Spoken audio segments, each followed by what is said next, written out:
nangyari, may mga nakikilala ako sa Cebu. Siyempre, Papa Jack, for how many months na siyang wala, nagkaroon ako ng karelasyon. Pero still, nagkausap naman kami sa webcam. Are you justifying what you did? Hindi naman, Papa Jack, pero maaaring, sabi ko nga, Papa Jack, talagang sinabi ko kanina, weak. Napaka-weak ko once na nilalayuan ako ng kasama. Marang masasabi ko sa age ko na 38. Until now, parang may mga points ako na mas parang pa ako mag-isip. Noong nangyari, naghiwalay kami ng Papa Jack. Akala ko, Papa Jack, yun na po ang lahat. Tapos na. Actually, dumating pa ako sa po na nagkasuhan pa kami ng babae. Kinasuhan niya po ako ng violence against women and their children. Pero, bakit? Saan nanggaling yung ganong kaso? Anong ginawa mo sa kanya? Actually, Papa Jack, that time po kasi, may sustento po akong binibigay sa kanya. Akala niya po hindi enough. Kasi po, that time, Papa Jack, ang aking sinasahod ay medyo malaki. Pero ang gusto niya, 16,000 a month plus ang hinihingi niya. Kaya ang sabi ko sa kanya, Papa Jack, paano naman ho yung anak ko na nasakin? Kumbaga, dalawa nga ho ang anak ko sa kanya, pero may anak ko kung legitimate na nasakin. Ang ginawa niya po, gusto niya hong illegal lahat. So, dinimanda din po ako. So, kailangan ko sumagot sa demanda niya. At sa awa ng Diyos, na ayos naman po after 2 years, yung 16 po, naging fair naman po kung magkano talaga yung sinusweldo ko ngayon. Well, malungkot. Masasabi kong malungkot kasi for 4 years na kaming hiwalay. Medyo 4 years ko na rin hindi nakikita ko yung anak ko sa kanya. Kasi natatakot. Yung dalawa? Opo, natatakot po kasi akong kasuhan niya ulit. Dahil unang-una, wala na akong perang pangsagot sa kaso niya. Pero ang maganda na ng hintay, Papa Jack, nagkaroon ulit ako ng karelasyon. Yung karelasyon ko po ngayon is 9 years ang gap namin. She's turning 20, basta 9 years po. Ito po kasi, itong babaeng pong to, ano po to, partner ko po to nung kasal ng cousin ko. Half-sister niya po yung napangasawa ng pinsan ko. After 10 years kaming hindi nakita ko siya. That time, na-win ko naman po, Papa Jack, yung heart niya. Hello, Papa Jack? I'm here. Ayun po. Na-win ko naman ho yung heart niya. Kaya lang, Papa Jack, maaring ito yung babaeng nakapagbago ng buhay ko. Kasi po, Papa Jack, given na 9 years yung gap namin, siya po yung nagturo sa akin ng tamang landas. Naks! Papa Jack. Pinoy lang. Hindi, actually, Papa Jack, maaaring, sabi ko nga, matagal na ho kitang gustong tawagan, matagal na kitang pinipilit tawagan. Everyday, maabot ako minsan ng 1:00, 2:00. Kasi, Papa Jack, dumating sa point na masyado na akong emotionally and physically, parang na-insecure ako, Papa Jack, eh. Sa gap ng age namin, 9 years, dalaga pa siya. Walang anak. Ako, sangkatutak ang anak ko. Kaliwat kanan pa nga. Kaya lang, Papa Jack, ang gusto ko lang sana hingin sa inyong payo. Kasi nag-live-in po kami nito for 4 years. Oh. Kaya lang, yung unang year namin medyo hindi yung maganda. Kasi Papa Jack, sabi ko nga sa inyo, nabago niya ako . Papa Jack, ang pangit sa ugali ko na nakita ko . Nasastan ko siya, Papa Jack. Not only physically and emotionally. Pero, Papa Jack, parang maaaring siguro kaya ako ganito dahil wala nagturo sa akin ng tamang yung love or lagi kasing pag may nangyayari sa akin, wala nagsasabi sa akin ng tamang ano ba dapat kong gawin bilang tao o bilang bakit nangyayari sa akin. First, naghiwalay kami. Second, nakikiwalay na naman. Ito, pangatlo. I hope na ito na yung last. Actually, Papa Jack, hindi ko masabing last kasi lumalayo na siya sa akin. Nagsimula to, Papa Jack, last year. Yung ika-third year namin na live-in, na fall out of love na siya sa akin. Yun ang sinabi niya sa akin. Hanggang sa naging stalker na ako, Papa Jack, sa kanya. Kasi dati, magkasama kami sa bahay, sa Kalamba. That time, tumira siya sa Evangelista. Simula yun lahat doon, Papa Jack. Dahil nga, Papa Jack, sabi ko nga sa'yo na magiging babaero ko o what. Naisip ko na may mga nanliligaw na sa kanya, may boyfriend na siya, meron na siyang gusto, kahit masakit. Pero Papa Jack, hindi ko na alam yung gagawin ko, Papa Jack, kung given na sa dami na nangyari sa buhay ko, kung sino yung wala akong anak, doon pa ako nagkakaganito. Parang marang binago niya kasi ako, Papa Jack eh. Tinuro niya sa akin yung tama at ano yung mga nangyayari sa akin. Lang, hindi ko nakita yung before. Nakita ko yung Papa Jack na nawawala na siya sa akin.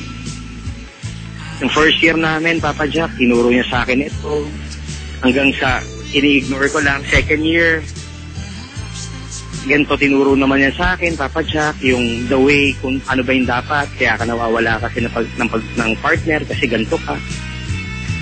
Hanggang hindi ko pinapansin pa rin, Papa Jack. Pero ngayon, Papa Jack, I'm trying to win her back. But I don't know how. Hindi ko alam, Papa Jack eh. But still, we are seeing each other once a week. But hindi ako Anong relasyon nyo ngayon? Anong samahan meron kayo? Papa Jack, hindi ko alam eh. Do you still make love? Do you have sex with each other? What? Nagsisex pa rin ba kayo? Nagse-sex? Sex? Opo. Ano ginagawa niya? Ba't nagkikita kayo para sa bagay na yun lang? Hindi naman, Papa Jack. Lagi ako nakikiusap sa kanya na kung paaaring pwede naming continue or try niya muna kung sakaling mahal niya pa ba ako. Kasi nga, Papa Jack, sayang naman for 4 years na mag-live-in kami. Wala na lang parang bulang, ganun lang. Nagkikita kami twice a week. Mahal niya pa raw ako pero ayaw niya ako maging boyfriend kasi nga hindi pa raw ako nagbabago. Yung pagbabago na sinasabi niya, maaaring hindi ko alam kung ano yung ibig sabihin niya sa magbabago. Kasi Papa Jack, ang kulit ko before, Papa Jack. Pero ngayon, Papa Jack, lahat inaano ko na, pinipilit ko ng iwasan, lalong-lalo na yung mga bagay na alam ko'y kainis niya. Minsan nagsiselos ako, Papa Jack. Mahirap, alam mo naman, Papa Jack, ang selos. Ang hirap tago niyan. Pero minsan, Papa Jack, magtatanong ako, pag nagalit na siya, ignore ko na lang yung sarili ko o yung feelings ko. Yun po, Papa Jack. Hello? Yep. Opo. Anong tanong mo sa akin? Yun nga, Papa Jack. Mahal ko siya, Papa Jack. Sobrang mahal ko siya. Ayoko siyang mawala. Maaaring nakikinig siya ngayon, Papa Jack, kasi lahat naman ng bagay na gusto niya, pinipilit kong gawin yun o enjoy yung sarili ko sa bagay na yun. Kasi doon ko lang naman siya yung bang masasabi na nakukuha ko yung attention niya. Nag-Facebook siya, naglalaro siya doon. Pinilit ko maglaro din doon kahit ayoko. Para lang ma-feel niya na mahal ko siya. Ngayon, Papa Jack, salamat sa Diyos at diniling yung panalangin ko na masagot mo yung tawag ko. Kasi minsan nag-uusap kami, magtanong ka kaya kay Papa Jack, yun naman sa sinasabi niya sa akin. Sabihin, tanong mo, wag ka magsisinungaling. Ano ka? Papa Jack, hindi ako mabait, pero tinry ko magbago. Hanggang ngayon, Papa Jack, Luis. Yes, opo. What if it's too late? Masakit, Papa Jack. Congratulations. Masakit. Congratulations, Luis. Bakit po, Papa Jack? After 38 years, you're learning na pahalagahan ang damdamin ng iba on top and before how you feel. Pinapakinggan kita. I'm trying to read between the book. Ganun pa. Kala ko kasi... lahat ng kinuwenta mo sa akin, I don't know if it's safe to assume, pero kung titignan mo, Luis, ikaw ang nagtulak sa mga taong ito na iwanan ka. Alright? Ikaw. And you cannot blame other people, but yourself. Yeah, I know. Oo. Ikaw naman yung nagtulak sa kanila palayo eh. Yes, I understand. Mula dun sa nanay ng unang anak mo. Alam mo kasi ganito, Luis, kung titignan kasi, you're trying to justify, although sasabihin mo sa akin na hindi, gina-justify mo mga ginawa mong kamanyakan. Diba? Lag kang may panibago eh. Diba? Ang option mo palagi, another girl, nakakalimutan ang priorities mo, diba? What we don't realize sa buhay nito mga kaibigan, pag meron tayong karelasyon, problema, pag iniwalayan mo siya, yung problemang iniwan mo, sa next na relasyon mo, ganun din ang problema ang harapin mo, di ba? Walang bagay, iba yan, so might as well, di ba, isolve mo na. Kung sino man yung present mo, ganito, Luis! Yes, Papa Jack. Huwag kang mag-galit sa akin, di diretsahin kita, ha? Hindi. Actually, salamat, Papa Jack. Oo, ba't di ka pa doktor? Diretsahin kita, ha?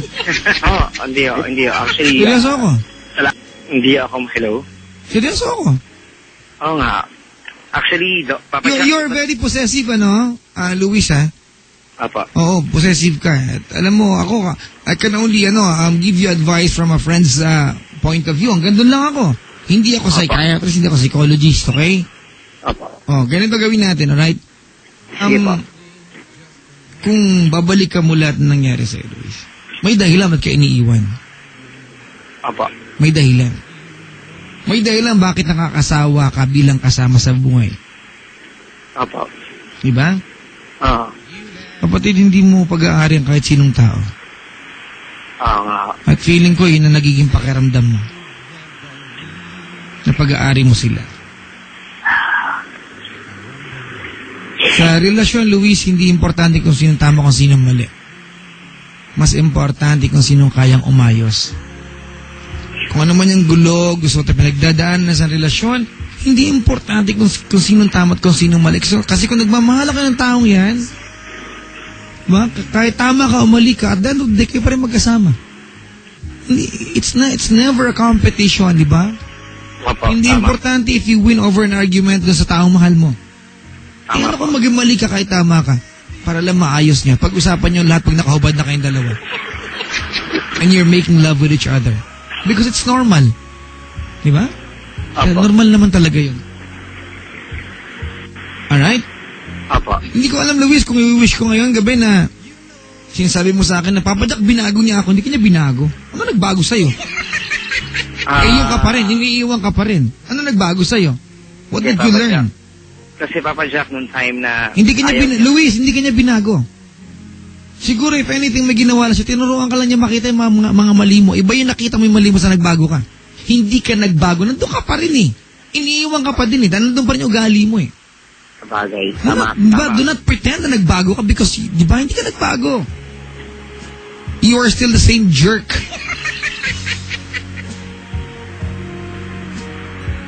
Di ba? The same stupid guy na iniwan ng dalawang babaeng nagbigay sa'yo ng anak. Tama. I'd like to congratulate itong mga babaeng to sa pag-iwan sa'yo. Mas maganda siguro buhay nila ngayon. Not having you around.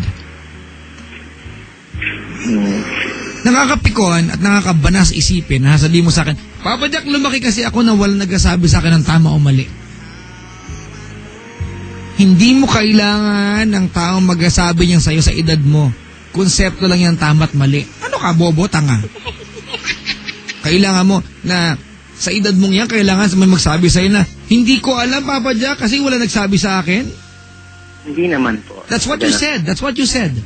Opo, pero ang ibig sabihin ko lang, Papa Jack, marami na akong kinausap na tao na, kaya lang sabi nga nila, mahirap, mali naman na i-blame mo yung sarili mo Papa Jack, maaaring, oo, nagkamali ako ng 2 beses. Pero, every time naman po kami nag-aaway, lalo-lalo na yung babaeng kasama ko ngayon, na kinasama ko pala, kasi wala na ako kami. Ina-avoid ko na magalit siya lagi. Habol lang ako ng habol para lang ho. Kasi wala na akong magagawa. Kasi habol ka ng habol kasi alam mo na binigyan mo siya ng dahilan para iwanan ka.